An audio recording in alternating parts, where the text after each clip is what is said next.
My dear students, আমি Arunabha Banerjee, head of the department of political science.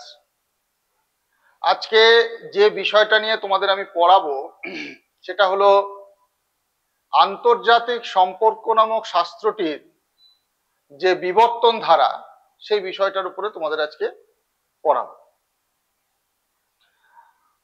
আন্তর্জাতিক সম্পর্ক সমাজবিজ্ঞানের একটি নবীন শাখা। এই শাস্ত্রটির জন্ম হয়েছে মূলত প্রথম বিশ্বযুদ্ধের পরবর্তীকালে। যদিও আন্তর্জাতিক সম্পর্ক এই নামটি দিয়ে আমরা বুঝতে পারি যে রাষ্ট্রের সঙ্গে রাষ্ট্রের সম্পর্ক। রাষ্ট্র বলতে আমরা কি বুঝি না, গার্নারের সংজ্ঞা দিয়ে যদি আমরা ধরি যে রাষ্ট্রবিজ্ঞান এবং শাসনতান্ত্রিক আইনের দিক থেকে রাষ্ট্র হলো বহু সংখ্যক ব্যক্তিকে নিয়ে গঠিত এমন একটি জনসমাজ যার একটি নির্দিষ্ট ভূখণ্ড আছে, ওই নির্দিষ্ট ভূখণ্ডের উপরে যে সার্বভৌম ক্ষমতা প্রয়োগ করে তাকেই তো আমরা রাষ্ট্র বলি। অর্থাৎ জনসমষ্টি, নির্দিষ্ট ভূখণ্ড, সার্বভৌমিকতা এবং সরকার, এই চারটি বৈশিষ্ট্য সমন্বিত যে ভূখণ্ড, সেই ভূখণ্ডকে আমরা রাষ্ট্র বলি। তো এই ধরে নেওয়া হয় কখন কোন সময় রাষ্ট্রের উদ্ভব ঘটলো তা সঠিক কালপঞ্জি পাওয়া যায় না। মোটামুটি ভাবে ধরে নেওয়া হয় যে 1648 সালে ওয়েস্টফেলিয়া চুক্তির পর থেকে আধুনিক রাষ্ট্রের, জাতি রাষ্ট্রের গোড়াপত্তন ঘটেছে। কিন্তু তারও বহু আগে থেকে আমরা দেখেছি, যখন সংগঠিত রাষ্ট্র ব্যবস্থা ছিল না, যখন গ্রীসে ছিল নগর রাষ্ট্রের কনসেপ্ট, বা ভারত বলতে যে ভূখণ্ডটাকে আমরা বুঝতাম সেখানে অনেকগুলো ছোট ছোট রাজ্য ছিল। সেই সুপ্রাচীন কাল থেকেই, সভ্যতার উষালগ্ন থেকেই আমরা দেখেছি যে পৃথিবীর বিভিন্ন রাষ্ট্র বা বলা ভালো রাজ্য পরস্পরের সঙ্গে সংযোগ সম্পর্ক স্থাপন করেছে।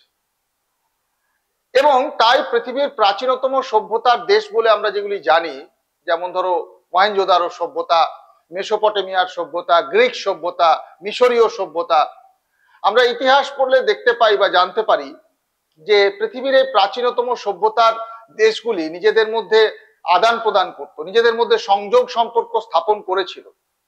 তাদের মধ্যে নিয়মিত বাণিজ্যিক আদান প্রদান হতো, সাংস্কৃতিক আদান প্রদান হতো, কারিগরি আদান প্রদান হতো।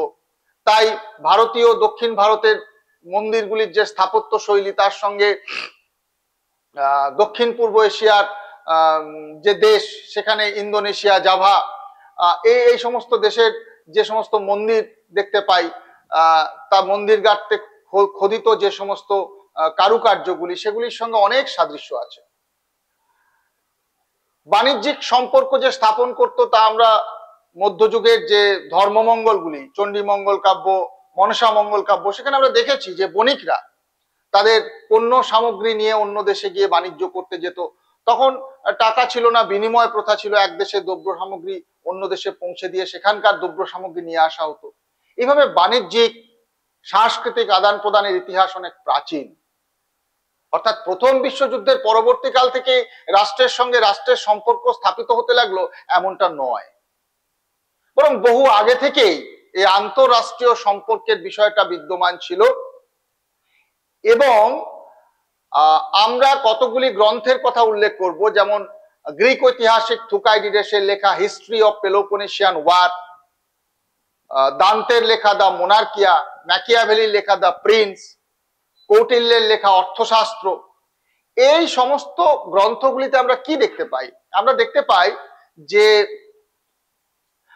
রাষ্ট্রের আভ্যন্তরীণ বিষয় পরিচালনার পাশাপাশি রাষ্ট্রের বহিঃসম্পর্ক বিষয়ক বহু আলোচনা আছে, কিন্তু এগুলি কোনোটি আন্তর্জাতিক সম্পর্কের গ্রন্থ নয়। অর্থাৎ প্রথম বিশ্বযুদ্ধের পূর্বাবধি আন্তঃরাষ্ট্রীয় সম্পর্কের অস্তিত্ব ছিল, কিন্তু জ্ঞানের একটি স্বয়ংসম্পূর্ণ শাখা হিসাবে আন্তর্জাতিক সম্পর্ক নামক শাস্ত্রটির উদ্ভব ঘটেনি। প্রথম বিশ্বযুদ্ধের পূর্বাবধি আন্তর্জাতিক সম্পর্ক ছিল দর্শন, ইতিহাস, আইন প্রভৃতি চর্চার একটা অঙ্গীভূত বিষয়। অর্থাৎ দর্শন চর্চার অঙ্গীভূত বিষয় হিসাবে আন্তর্জাতিক সম্পর্কের আলোচনা এসেছে। ম্যাকিয়াভেলির লেখা দ্য প্রিন্স রাজনীতির গ্রন্থ, সেই রাজনীতি চর্চার বিষয় হিসেবে রাষ্ট্রের বহিঃসম্পর্ক বিষয়ক আলোচনা আছে। কৌটিল্যের অর্থশাস্ত্র গ্রন্থে যে আমরা মন্ডল তত্ত্ব পাই, মন্ডল তত্ত্ব, কৌটিল্য বলছেন কতিপয় রাজাকে নিয়ে গড়ে উঠবে একটি রাজমন্ডল, যার কেন্দ্রে থাকবেন বিজিগীষু রাজা, তার সামনে এবং পিছনে যে রাষ্ট্রগুলি থাকবে সেটা হচ্ছে অরি মিত্র, অরিমিত্র, মিত্র মিত্র, অরিমিত্র মিত্র, এরকম পিছন দিকে রাষ্ট্র থাকবে পরস্নিগ্রাহ, আক্রন্দ, পরস্নিগ্রাহাসার, আক্রন্দসার, অর্থাৎ এবং মধ্যম, উদাসীন এ ধরনের রাষ্ট্রের কথাও কৌটিল্য বলেছেন। যাই হোক, আমরা এই বিষয়গুলোতে ডিটেলসে আলোচনা করছি না। বিষয়টা হচ্ছে এটাই যে কৌটিল্য তার অর্থশাস্ত্র গ্রন্থে রাষ্ট্রের আভ্যন্তরীণ বিষয় কিভাবে পরিচালিত হবে সেগুলি আলোচনার পাশাপাশি রাষ্ট্রের বহিঃসম্পর্ক বিষয়েও বহু আলোচনা করেছেন। কিন্তু ওই যে বললাম, একটি স্বতন্ত্র শাস্ত্র হিসাবে আন্তর্জাতিক সম্পর্ক বিষয়ে পড়াশোনা করার প্রয়োজনীয়তা তৈরি হয়েছিল প্রথম বিশ্বযুদ্ধের পরবর্তীকালে উদ্ভূত যে বিশেষ পরিস্থিতি, সেই পরিস্থিতিতে। প্রথম বিশ্বযুদ্ধের ভয়াবহ ধ্বংসলীলা বিশ্বের শান্তিকামী মানুষকে ত্রস্ত করেছিল, বিশ্বের শান্তিকামী মানুষকে আতঙ্কিত করেছিল। এই বোধ জাগ্রত হয়েছিল যে বিশ্ব সভ্যতাকে রক্ষা করতে হলে যুদ্ধ বন্ধ করা দরকার। যদি আবার যুদ্ধ তৈরি হয়ে যায়, আবার যুদ্ধ বেঁধে যায়, তাহলে এতদিন ধরে চলে আসা যে সভ্যতার বিকাশ সেটা বিপদাপন্ন হবে। অর্থাৎ যুদ্ধের ভয়াবহতা সম্পর্কে বিশ্ববাসী আতঙ্কিত হয়ে রাষ্ট্রের সঙ্গে রাষ্ট্রের সম্পর্ককে মজবুত করার বাসনা নিয়ে আন্তর্জাতিক সম্পর্ক নামক স্বতন্ত্র শাস্ত্রটির চর্চা শুরু করেছিল। এবং এই সময়কালে আমরা যেটা পাই, একটা নতুন তত্ত্বের উদ্ভব ঘটেছিল, যেটাকে আমরা বলি আদর্শবাদী তত্ত্ব। আদর্শবাদী তত্ত্ব মানে কি? এই সময়কালে স্যার আলফ্রেড জিমেরান, ফিলিপ নোবেল বেকার, জেটি শটওয়েল, উড্রো উইলসন, এই সমস্ত তাত্ত্বিকবর্গ, কাদের কাদের নাম বললাম? স্যার আলফ্রেড জিমেরান, ফিলিপ নোবেল বেকার, জেটি শটওয়েল, উড্রো উইলসন, এই সমস্ত তাত্ত্বিকবর্গ এটা অনুভব করেছিলেন যে আন্তর্জাতিক সমাজে যদি কতগুলি আদর্শ মেনে চলা হয়, যেমন নিরস্ত্রীকরণ, প্রত্যেক রাষ্ট্র অস্ত্র উৎপাদনে তার জাতীয় আয়ের একটা মোটা অঙ্ক খরচ করবে না,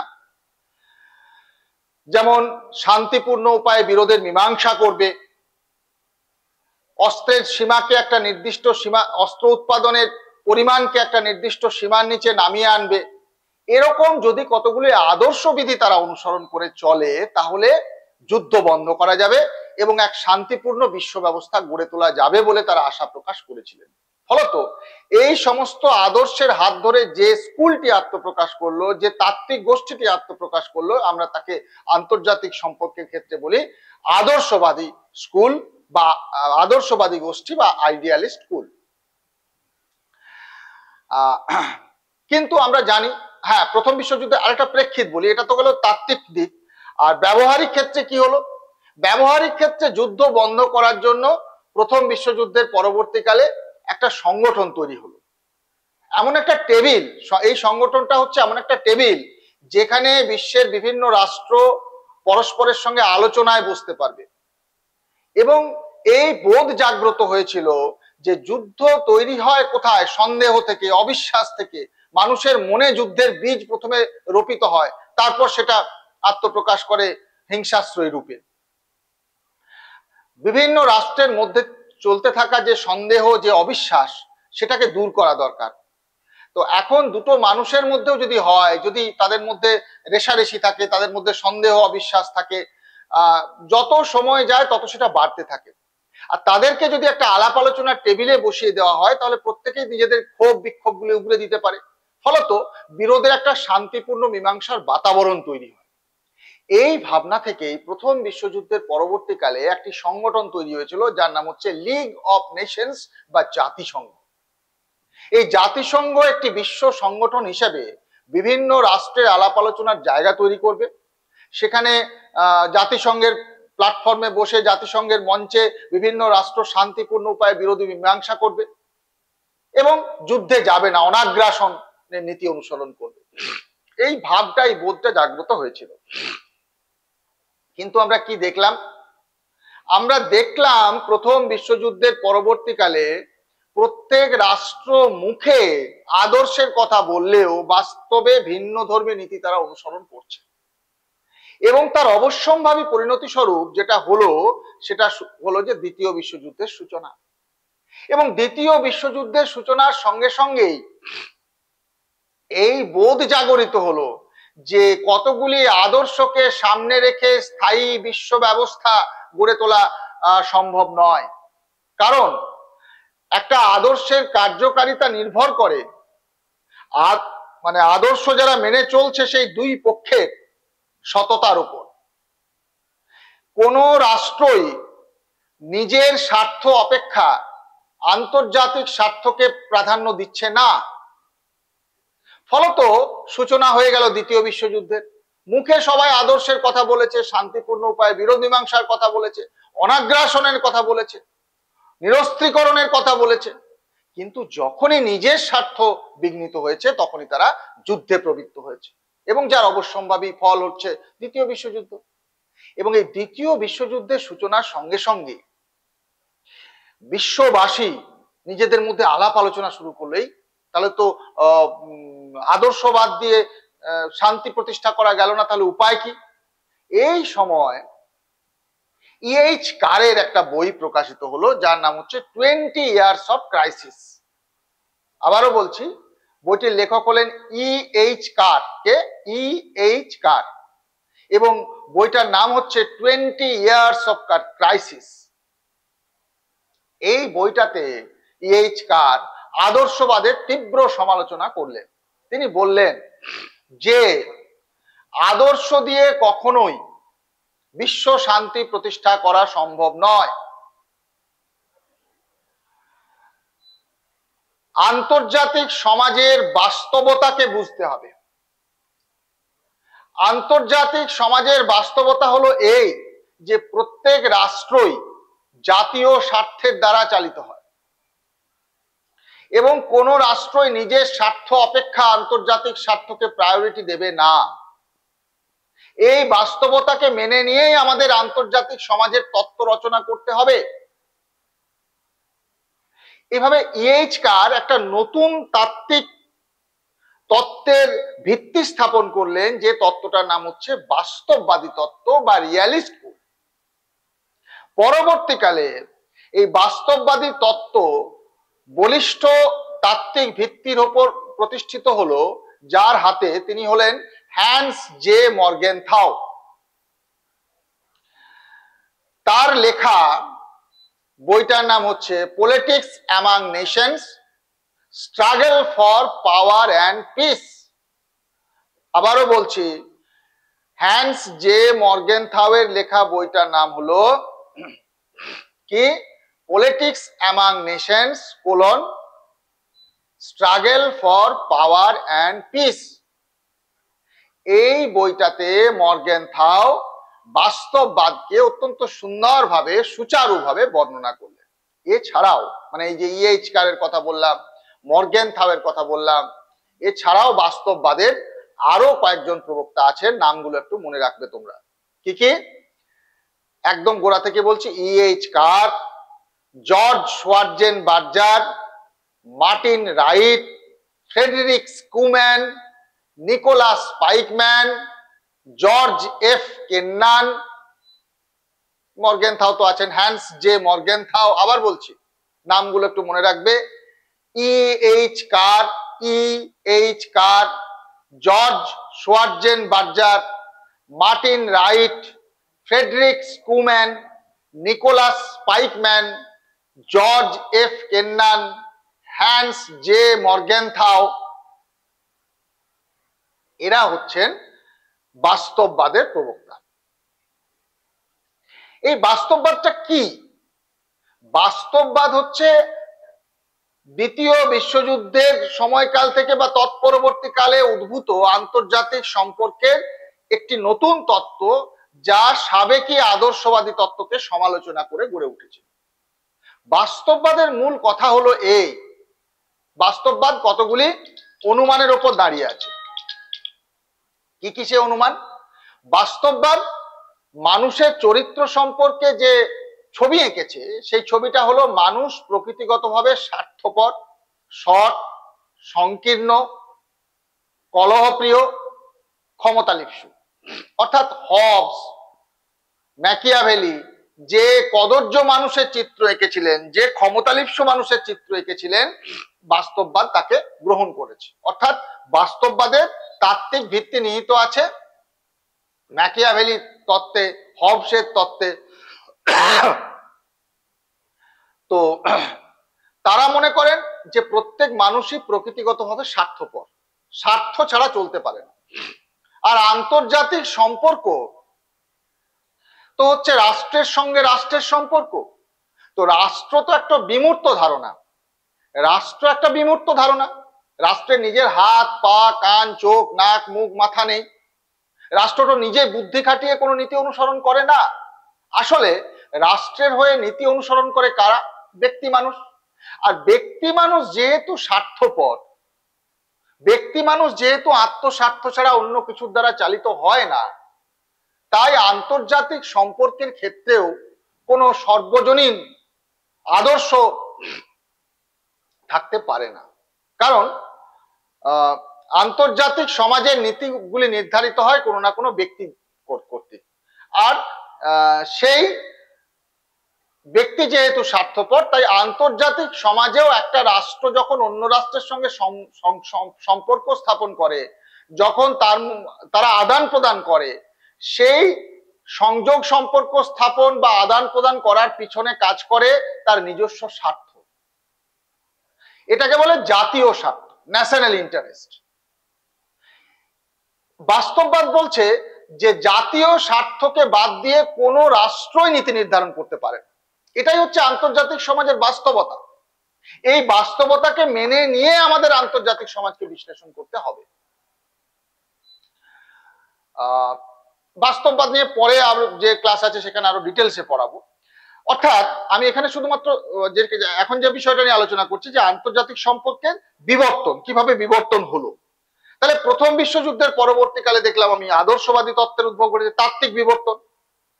তারপরে যখন আদর্শবাদ ভেঙে পড়লো, আদর্শবাদ যখন প্রমাণিত হয়ে গেল যে আদর্শবাদ দিয়ে শান্তি প্রতিষ্ঠা করা যায় না, তখন একটা নতুন তাত্ত্বিক গোষ্ঠী গড়ে উঠলো যার নাম হচ্ছে বাস্তববাদ।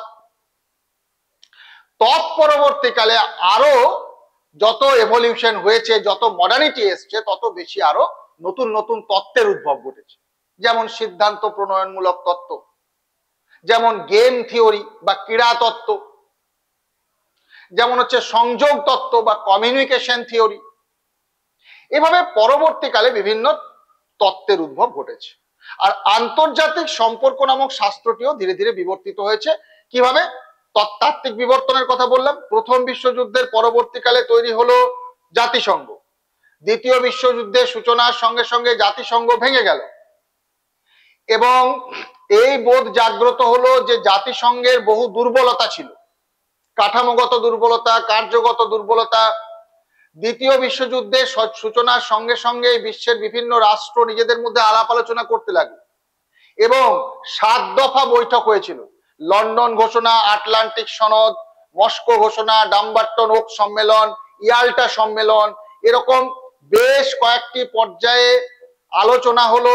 বিশ্বের যে প্রধান প্রধান দেশের নেতৃবর্গ তারা তাদের শীর্ষ বৈঠক হলো, মন্ত্রী পর্যায়ের বৈঠক হলো এবং দীর্ঘ আলাপ আলোচনার মধ্যে দিয়ে অবশেষে 1945 সালে আত্মপ্রকাশ করলো একটি সংগঠন, যে সংগঠনটি তার পূর্বসূরি জাতিসংঘের কাঠামোগত এবং কার্যগত দুর্বলতাকে অতিক্রম করে একটি যথার্থ বিশ্ব সংগঠন হিসেবে নিজেকে তুলে ধরতে সমর্থ হবে। এরকম একটি সংগঠন আত্মপ্রকাশ করলো যার নাম হচ্ছে রাষ্ট্রসংঘ বা ইউনাইটেড নেশনস। এই ইউনাইটেড নেশনস বা রাষ্ট্রসংঘের হাত ধরে আন্তর্জাতিক সম্পর্ক একটা নতুন মাত্রা লাভ করল। এই রাষ্ট্রসংঘ পূর্বসূরি দুর্বলতাগুলিকে অতিক্রম করতে অনেকাংশে সমর্থ হয়েছিল এবং যে ত্রুটি বিচ্যুতিগুলো ছিল সেগুলিকে দূর করে এই রাষ্ট্রসংঘ নিজেকে এমন একটা ফোরাম হিসাবে গড়ে তুলতে সচেষ্ট হলো যেখানে বিশ্বের বিভিন্ন রাষ্ট্র পরস্পরের সঙ্গে আলাপ আলোচনা করতে পারবে। তারপরে আমরা কি দেখেছি আন্তর্জাতিক সম্পর্ক বিবর্তিত হয়েছে। প্রথম অবস্থায় আন্তর্জাতিক সম্পর্ক ছিল বৃহৎ শক্তিবর্গের মধ্যেকার সম্পর্ক। আন্তর্জাতিক সমাজকে পুরোপুরি নিয়ন্ত্রণ করত ব্রিটেন, ফ্রান্স, মার্কিন যুক্তরাষ্ট্রের মতো বৃহৎ শক্তিবর্গ। কিন্তু দ্বিতীয় বিশ্বযুদ্ধের পরবর্তীকালে আমরা কি দেখলাম? আমরা দেখলাম যে সেখানে বহু সংখ্যক নতুন রাষ্ট্রের উদ্ভব ঘটছে। এশিয়া, আফ্রিকা, ল্যাটিন আমেরিকার বহু সংখ্যক দেশ স্বাধীনতা অর্জন করলো এবং স্বাধীন সার্বভৌম রাষ্ট্র হিসেবে তারা রাষ্ট্রসংঘের সদস্য পদ নিয়ে তারা নিজেদের মধ্যে আলাপ আলোচনায় নিজেদের যুক্ত করতে পারলো। এইভাবে এই যে তৃতীয় বিশ্বের উদ্ভব, সেটা আন্তর্জাতিক সম্পর্ককে একটা নতুন মাত্রা দিল। আমরা আরেকটা বিষয়কে উল্লেখ করব, যেটা দ্বিতীয় বিশ্বযুদ্ধের পরবর্তীকালে আন্তর্জাতিক সমাজকে একটা নতুন মাত্রা দিয়েছিল। সেটা হচ্ছে কি? সেটা হচ্ছে গিয়ে ঠান্ডা যুদ্ধ বা কোল্ড ওয়ার। আমরা জানি যে মার্কিন যুক্তরাষ্ট্র এবং সোভিয়েত ইউনিয়নের নেতৃত্বে সারা বিশ্ব দুটো পরস্পর বিরোধী শত্রু শিবিরে বিভক্ত হয়ে পড়েছিল এবং তাদের মধ্যে দীর্ঘদিন ধরে, একদম 1990-এর দশকে যখন সোভিয়েত ইউনিয়ন ভেঙে গেল, তার পূর্বাবধি একটা টেনশনস, একটা ফ্রাস্ট্রেশনস, একটা অ্যাংজাইটিস এটা বিরাজ করত। এটা, এই যে ঠান্ডা যুদ্ধ, এটা আন্তর্জাতিক সম্পর্কের একটা অন্যতম নির্ধারক বা নির্ণায়ক ছিল এই ঘটনাটা। তৎপরবর্তীকালে 90s-এর সময় থেকে বিশ্বায়ন এসছে, গ্লোবালাইজেশন এসছে। গ্লোবালাইজেশনের ফলে বিশ্বের বিভিন্ন রাষ্ট্রগুলো আরো বেশি সংহত হয়েছে, পরস্পরের সঙ্গে নিবিড় ঐক্যের গ্রন্থিতে আবদ্ধ হয়েছে। এই যে প্যারামিটার্স গুলো, এই যে বিষয়গুলো, এই যে ঘটনাগুলো, এই সমস্ত কিছু নিয়েই সমস্ত কিছু নির্ধারণ করে দিয়েছে আন্তর্জাতিক সম্পর্কের প্রকৃতি বা চরিত্রকে। আজকের দিনে তাই আন্তর্জাতিক সম্পর্ক বলতে আমরা কি বুঝি? আমরা বুঝি এমন একটি শাস্ত্রকে যা বিশ্ব সমাজের সকল গোষ্ঠীর ক্রিয়াকলাপ, তাদের মধ্যেকার সম্পর্ক, রাষ্ট্রের সঙ্গে রাষ্ট্রের সম্পর্ক, রাষ্ট্রের সঙ্গে বিভিন্ন অরাষ্ট্রীয় কর্মকর্তা সমূহের সম্পর্ক, আন্তর্জাতিক সমাজে প্রভাব বিস্তারকারী বিভিন্ন ঘটনা সমূহ, বিষয় সমূহ, যেমন সন্ত্রাসবাদ, যেমন উদ্বাস্তু সমস্যা, এই সমস্ত বিষয়াদিকে নিয়ে আলোচনা করে, বিভিন্ন রাষ্ট্রের ফরেন পলিসিকে নিয়ে আলোচনা করে, বিদেশ নীতিকে নিয়ে আলোচনা করে। অর্থাৎ আন্তর্জাতিক সম্পর্ক হলো একটি ব্যাপক বিষয়বস্তু সমন্বিত সমাজ বিজ্ঞান, যা আজকের দিনে আমরা পড়ি। সেটার উদ্ভব ঘটেছে প্রথম বিশ্বযুদ্ধের সময়কাল থেকে আজ পর্যন্ত। খুব শর্ট হিস্ট্রি, মোটামুটি একটা ধারণা ক্লিয়ার। আমরা নেক্সট ক্লাসে পড়াবো তোমাদের বাস্তববাদী তত্ত্ব। ধন্যবাদ সকল ছাত্রছাত্রীকে সুন্দরভাবে ক্লাস করার জন্য।